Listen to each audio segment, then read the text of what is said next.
go. All right, now we'll get started. We'd like to welcome Luke Donald into the interview room. He is making his 10th career start at the WM Phoenix Open.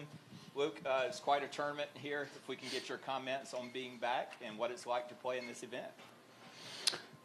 Yeah, this event is, quite unlike most events we play with the build-out and the atmosphere. And, I had an interview with the Golf Channel yesterday and joking that this was a nice little precursor to what New York and Bethpage might feel like.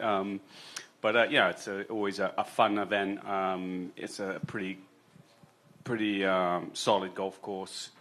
But with this finish, 15, 16, 17, 18, it's quite the atmosphere, the rush, the intensity. I think that's fun for all the players here to experience something like that, now and again. And nothing quite like the energy you feel as a player playing here. So always nice to be back playing again. It's been a while since my last PGA Tour event was, I think, the Wyndham Classic. So good to be back competing against all these great players. Yeah, I was going to mention it's your season debut. What's the state of your game coming into the week? Yeah, I took a little time off after the Ryder Cup. Enjoyed the victory, but played a couple of events in Dubai, and the game was reasonably solid. I feel like the iron play has been good, the putting's been pretty good, driving's improving. So we'll see. This isn't necessarily a course I've excelled at. The 9 times I played here previously, and with these weather conditions, I think it's going to play a little bit longer. Cooler, wet conditions potentially could make the course a little bit longer, but excited to get out there and compete like I always do. All right, thank you for that. We'll open it up to questions. If you'll raise your hand, we'll start with in the back, and then we'll come up to Dan. Hey, Luke, just kind of going off what you said, with a chance of some rainfall to occur throughout the week, how do you kind of prepare for that going in? Well, you pack some sweaters, which I did. It's going to be cooler.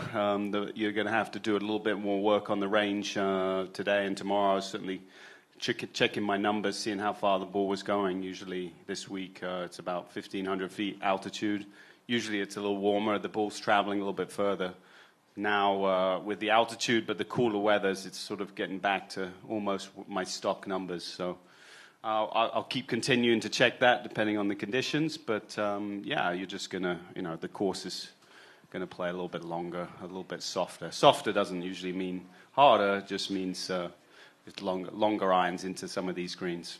And kind of going off that, like mentally, like how do you kind of approach that as well? Well, we're golfers that play in lots of different conditions. We're very capable of adjusting to those conditions, and some weeks are wet and windy, some weeks are warm and dry, and you do that work in the practice to figure out how far the ball's traveling and just adjust for it that way. Thank you. All right, let's go to Dan, and then we'll move to the back. You're about to be the Ryder Cup captain for the second time, so this has been something you've been participating in for years now. Do you feel like you have enough energy mentally, physically to still play at an elite level where you can win golf tournaments, or do you feel like you've moved into kind of a new chapter of the career? Well, I would say I've changed my expectation a little bit because I have this role that takes up a lot of time in the captaincy. I think as a competitor for so long, you still keep those expectations really high. I've had to sort of rein those back a little bit, but in a way, sometimes lowering those helps you just kind of go and play and not have too much expectation and do fine. I certainly have enough time to do both. I don't think I'll be playing quite as many tournaments this season as I did the last 2 seasons.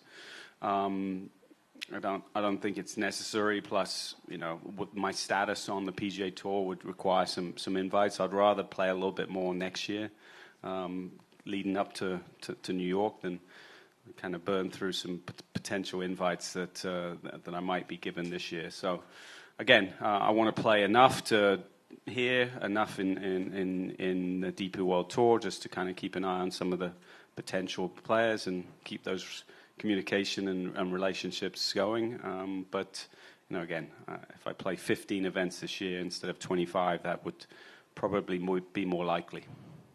All right, let's go back right and then up to Adam. Hi, Luke. With John and Terrell, I'm back here. With John and Terrell being on Live now, what have the conversations been like with the rest of the European team? And do you see them being a part of the team in Bethpage? Well, conversations. Again, this is my first week out. I haven't seen too many of the guys. We still have a group WhatsApp chat, and we're all participate in that chat that we created for Rome. I don't. There's nothing adverse or anything within that chat. Everyone understands. Each individual has. Wants to do the best for themselves, and I don't think anyone is judging, Tyrrell or John's decision. Yet, in terms of whether they're going to be, what was the last part of the question? Do you see them on the team? Do I see them? Yeah. Well, I mean, again, it's really hard for me to answer that question now. I think what I did so well in my captaincy last year was just control what I can control. We're 7 months out probably since qualification starts. We have all this talk about potential deals with PGA Tour, DP World Tour, the PIF. I have no idea what's going to happen, and for the next 7 months, I don't really need to know what's going to happen because qualification for the Ryder Cup won't start till then. Adam? How did you feel about Rory kind of making it sound like it's no big deal for those guys to be on the team? Well, again, Rory's comments was he was a little inaccurate in terms of changing the rules for John to be a part of it because currently right now the rules are you have to be European and be a member of the DP World Tour.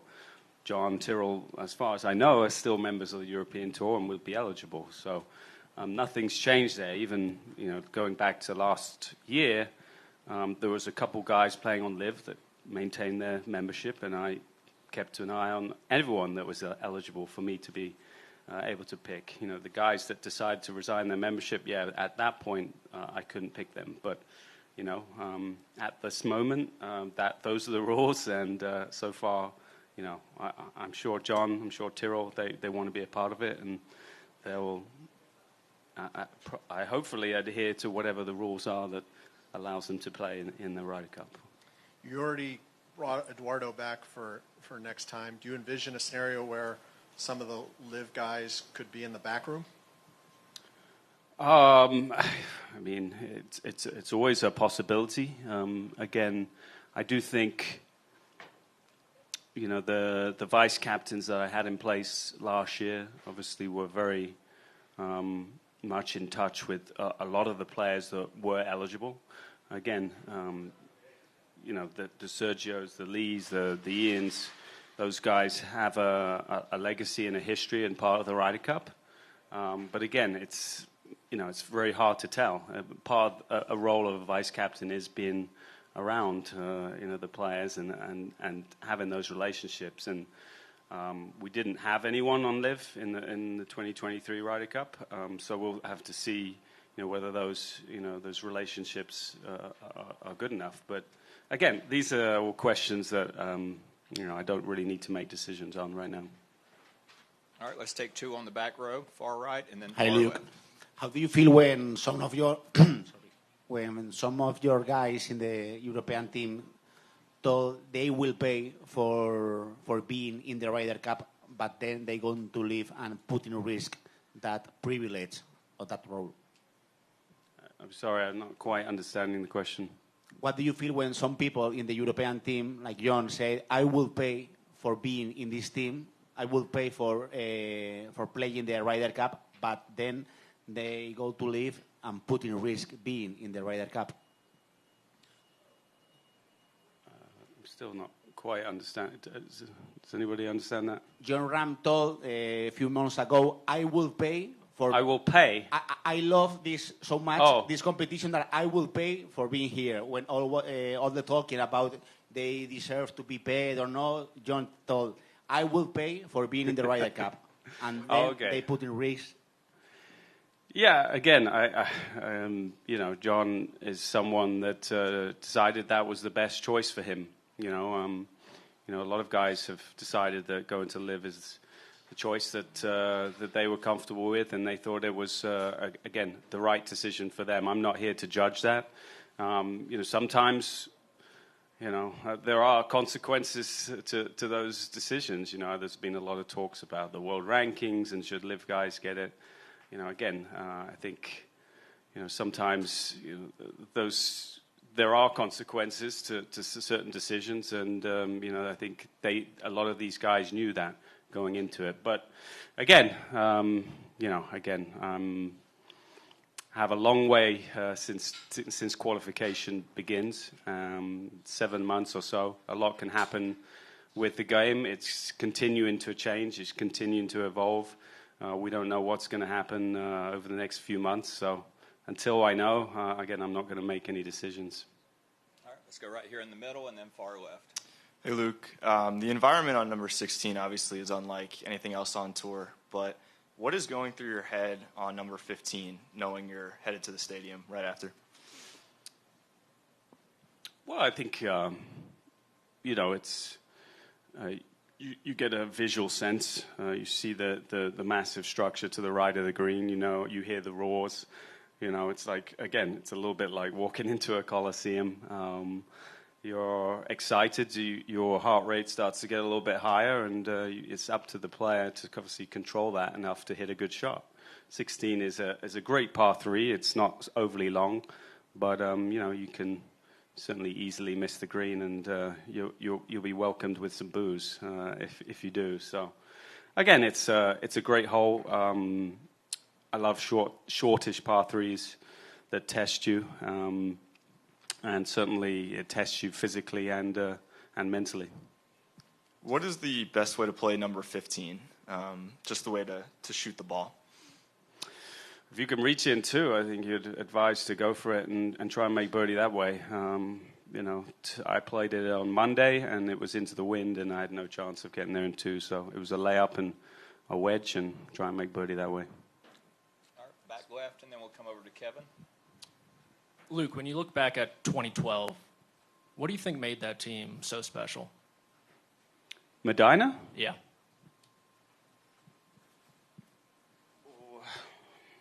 Well, it's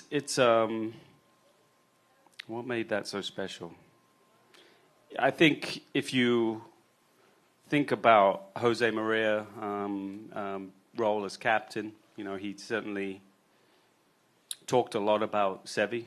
Seve has always been kind of the legacy figure in the Ryder Cup that we kind of look up to. What it meant to him, how much he tried to inspire his teammates, how much history of the Ryder Cup was important. Obviously, with the passing of Seve a few months, or I can't remember the exact date, but a few months before that Ryder Cup, he was certainly a presence that we felt that was sort of guiding us a little bit, and really helped. I think on that Sunday, we didn't have a lot of momentum the first couple days. We got a little bit of it Saturday evening, and going into Sunday, we had a positive thought that something good could happen, and I'm sure Seve's spirit and some of the conversations and stories and inspiration that Jose Maria kind of gave us, inspired us to that comeback. All right, let's go to Kevin right here.